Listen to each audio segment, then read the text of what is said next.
Hi guys, welcome. So in this video I'm going to go through a couple of themes that I think you should really need to know about if you haven't already in 3v3 GAC. And in today's video we're going to talk about the offensive themes now that the season 4 datacrons are here. Obviously, Dash is probably going to be the new MVP of this season, thanks to his datacron, level 9 extra turn meter datacron, which is going to be. Unfortunately, I don't have it yet, but let me show you guys which one I'm talking about. So,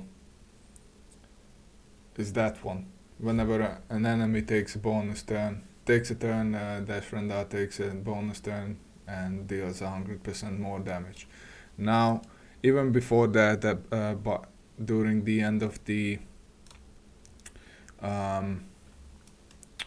what's it called, 5v5 season, Dash was able to take out JML. I think that's going to change. It might be a bit more difficult. This is the comp everybody used to run last season. You might be able to change it up to L3 and Vendor Chewy, but the Omicron on Dash is a must-have, and the reason because is you're going to basically rely on his Omicron, lead Omicron, which what it does is whenever somebody loses the what's it called? Oh crap! Sorry, I didn't have that much sleep. Prepared. Yeah. So if he loses prepared, he's going to regain it. So basically, you can keep going and going, as long as somebody with prepared alive. So yeah, Dash is going to be a really good team. I'm trying to focus on giving you guys ideas how to kill the GLs with non-GLs counters. This video is going to be mainly about that. So yeah, keep an eye on Dash. On defense, the reason I didn't put him into my defensive video yesterday is because you can pretty much deal with it quite easily with Qui-Gon. So yeah, I think he's really good on defense. Now moving on to Darth Vader. Vader is going to be really good. He's going to be really good with thanks to that level 6 cooldown reduction datacron. Now, I know many videos out there that he's taking out GLs and all kind of stuff. The thing is, you can only use Wattenborg once, and while I don't think Wattenborg is necessary to keep the turn meter train going, what you need to have is Darth Vader with really high potency. I'm talking about probably 100%, maybe even closer to the 110%, because you can make your Vader fast, you can make him hit really hard. If he's not going to land the dots, then the turn meter change is not going to go, and that's the main thing about him. Now, obviously, ideally you want to have him with a really fast offense and potency set. That's what I'm going for. If you can get him to around 290, 300 speed, while still having 100% plus potency and 9k plus damage,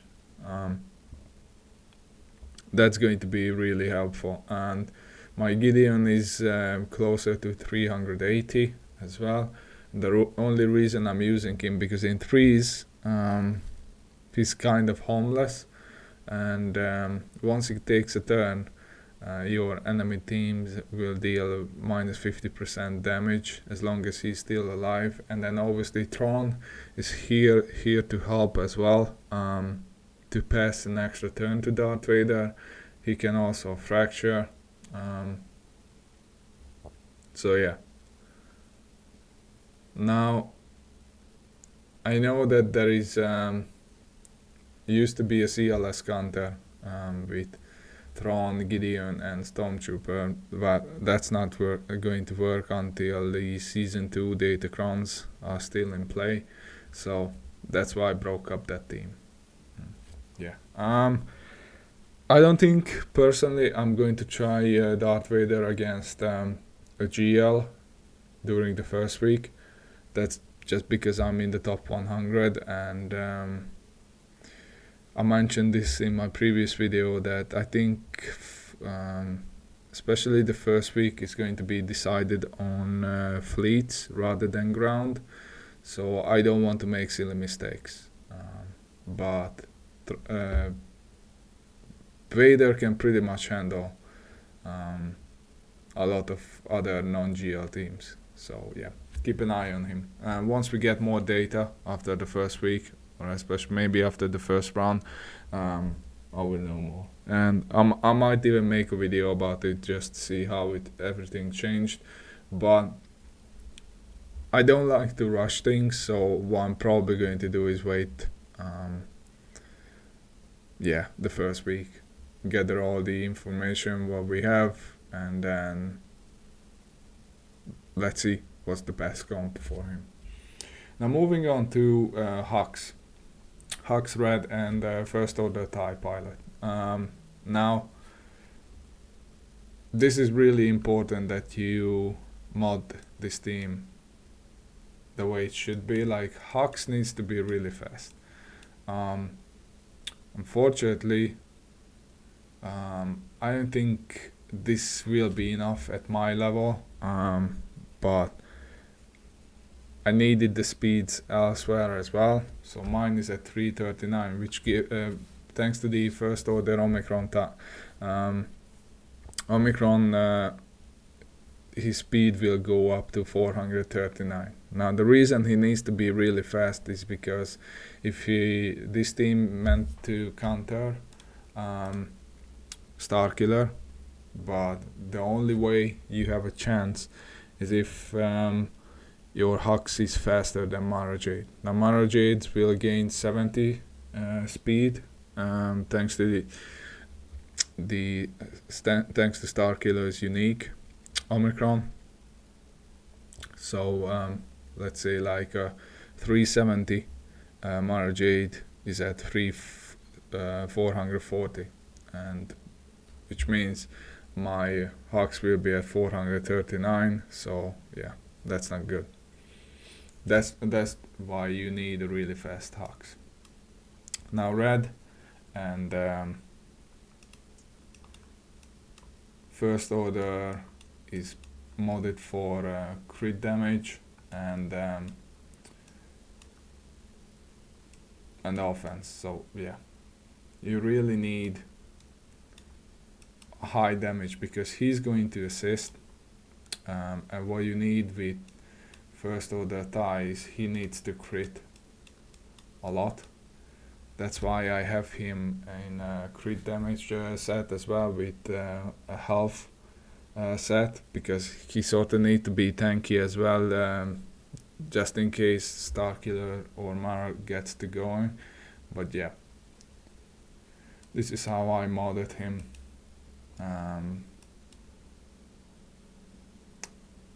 R7 should be fine, but keep in mind, only go up against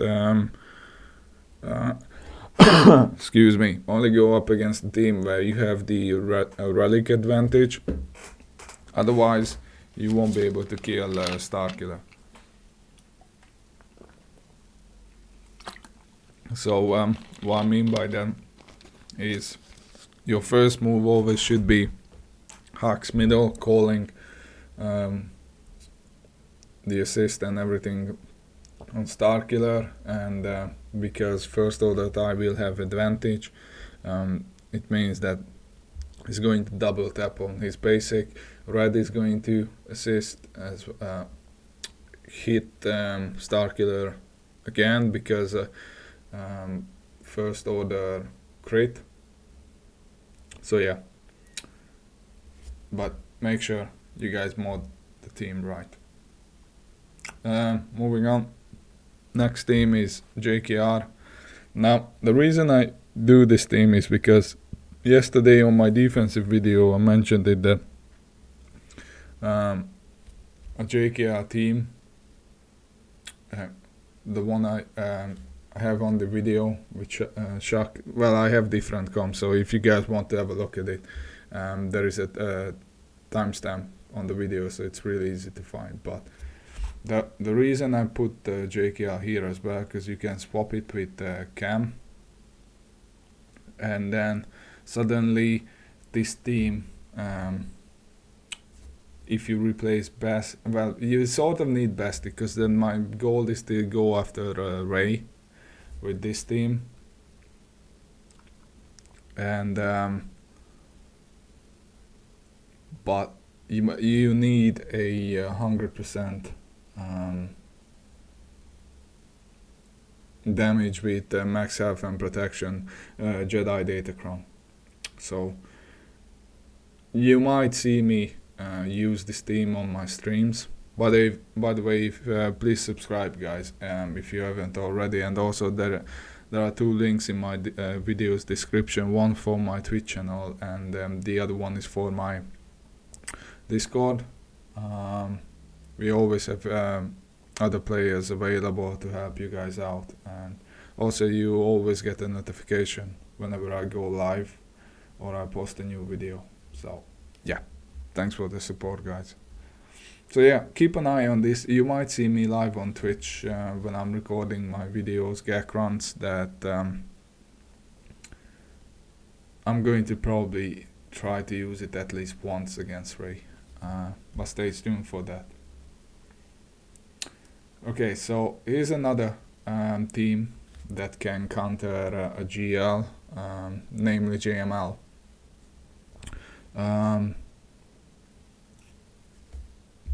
The reason because yesterday I mentioned the Magus team with Talon and Seth, and while this team is really strong on defense as well,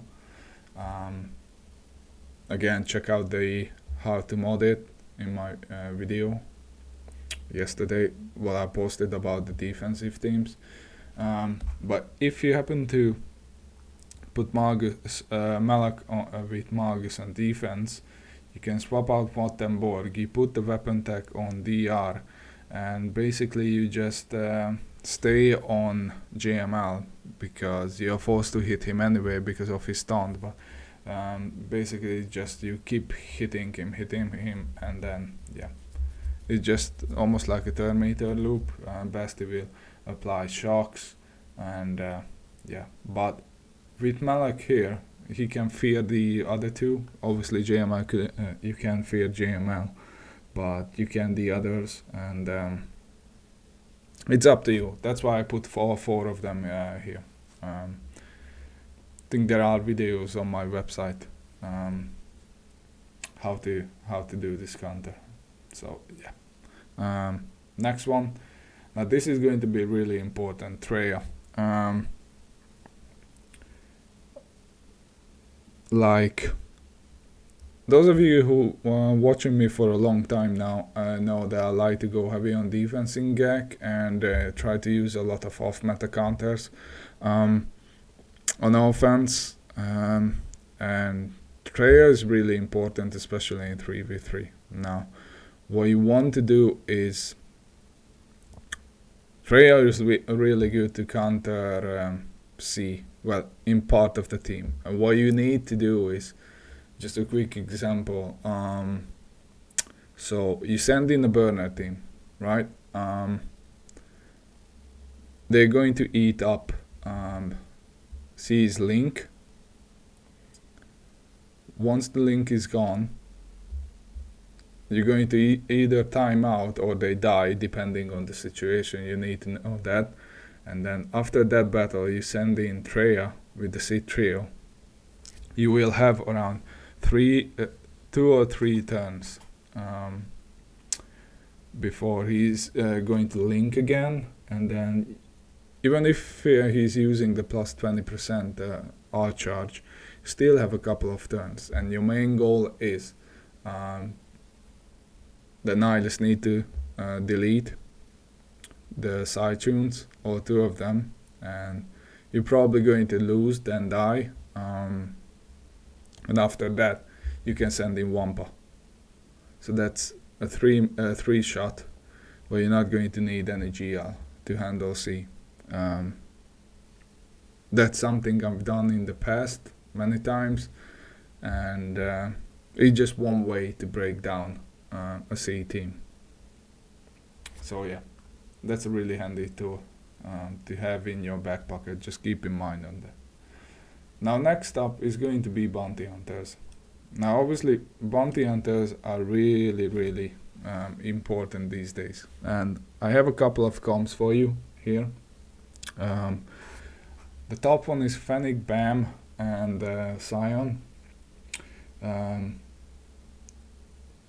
Actually, I haven't made it work, this team and counter against Lord Vader yet, but in 3s you have more chance.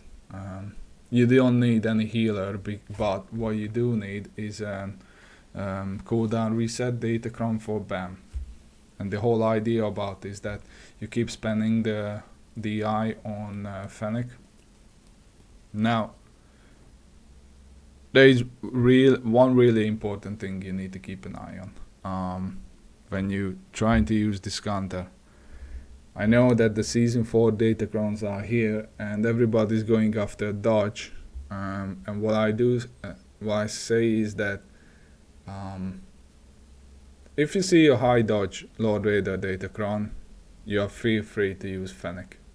It should work with a really high win rate chance, because dodge is against physical damage and deflection is against special damage. Fennec deals special damage.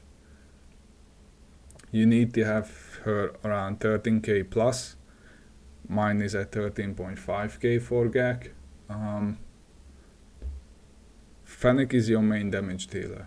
Bam is there for the DI, and you take Scion as a +1, because if you're facing a Maul comp, you want to give an extra chance to Maul, so he's not going to focus on Fennec, because sometimes she can die, which is not good. So yeah, keep an eye on that. If you're going up against a Lord Vader with high deflection percentage, I wouldn't advise using this team. You might have to use a GL. Just keep that in mind. Now this next comp is Bosk Fennec Grief. Is if you're going up against a DR comp without Basti.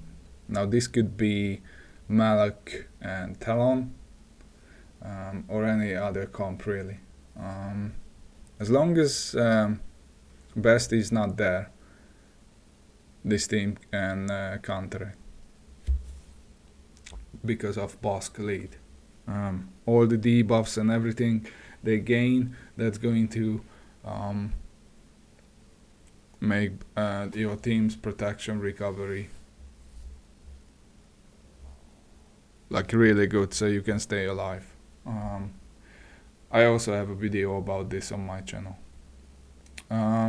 Other thing you can do, since you used this comp, let's say, then that will leaves you with Auralead, Grief and Mando. You can use this comp with a plus 25% turn meter.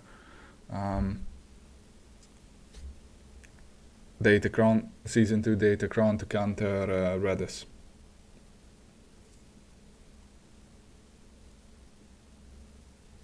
So yeah, and also all other teams as well, because Grief will be really fast. Mando is going to crit, that will give him extra turn meter. You can call Grief, then Aura will go, suddenly you already have your contract, and then off you go. So yeah, this team, I'm sure many of you guys are using it. This team can counter a DR Malak Basti comp. It could be tricky. The key thing to remember about this, as always, that not just Piet, but your second fastest trooper needs to be faster than Darth Revan. So ideally you want to have Darth Trooper around, I'm not sure where I'm having it, well, 370. See, he gets a plus 20.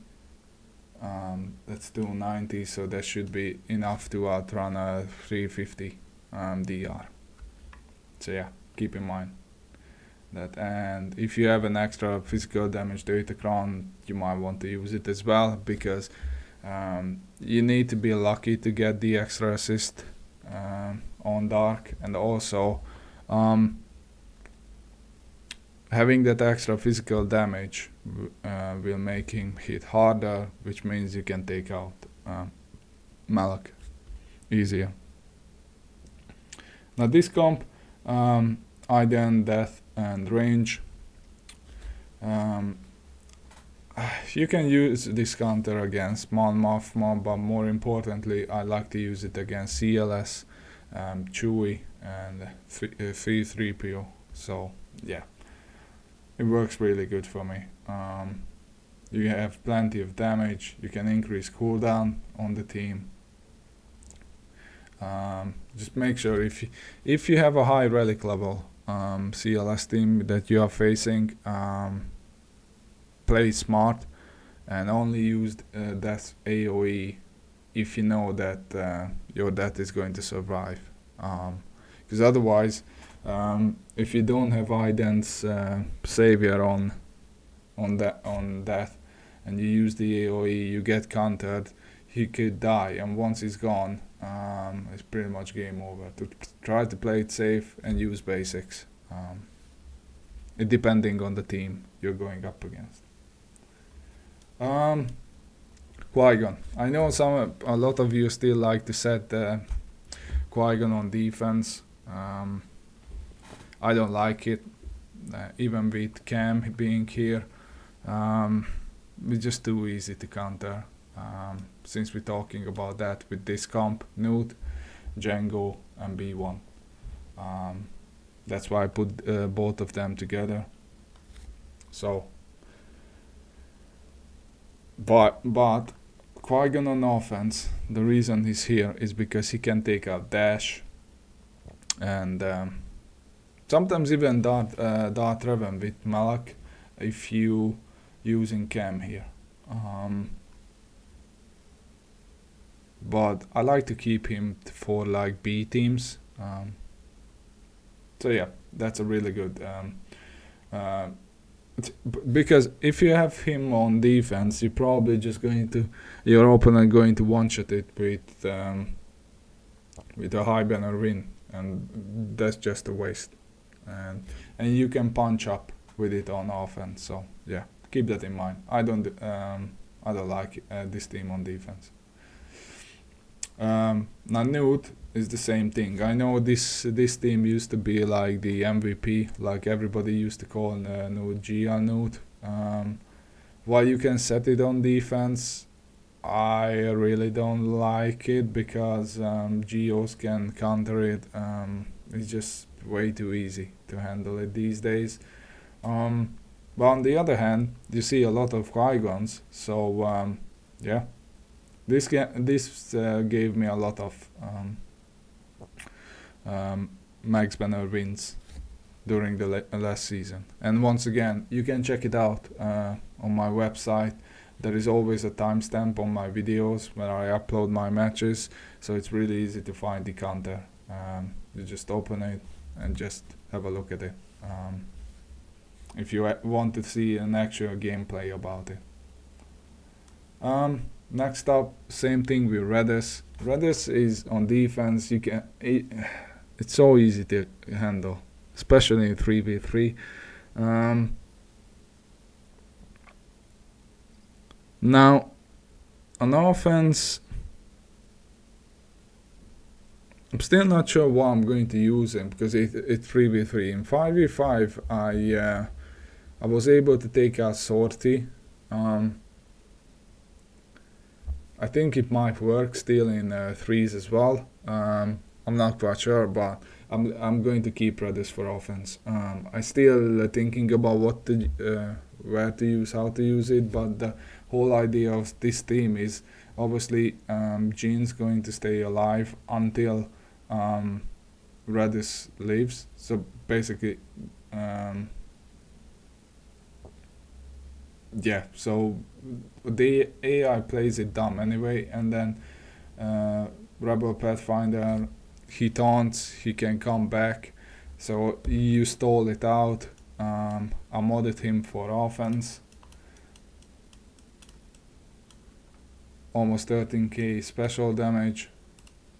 If you have a riposte, Rebel riposte datacron, that's really good as well, because you can hit the enemy's team under their protection, so that's good.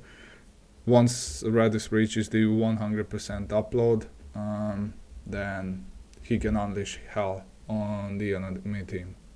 So yeah, that's I'm going to keep him for offense. This JTR team with the Bros, now that we have the plus 25% datacron, speed datacron, this is a really strong team.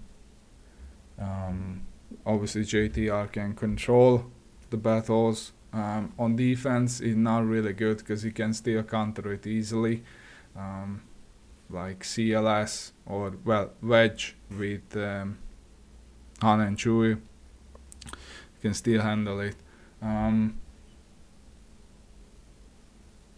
If you can get Finn up to close to 340 plus, or even better 350 plus, you can either set the Bros with Ray, or if you set this comp down, make sure to put other teams